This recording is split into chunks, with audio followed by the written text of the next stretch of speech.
Hey everyone, in today's video I will show you how to accept ACH payments with Stripe.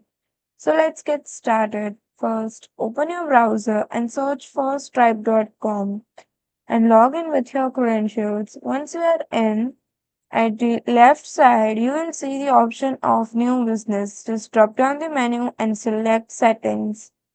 Now, at the center of your screen, here you will see several options. Look for the payments option and click on that. Now, as you can see here, there are many tabs. Choose payment methods.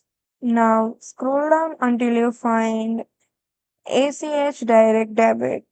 As you can see here, there is option of ACH Direct Debit.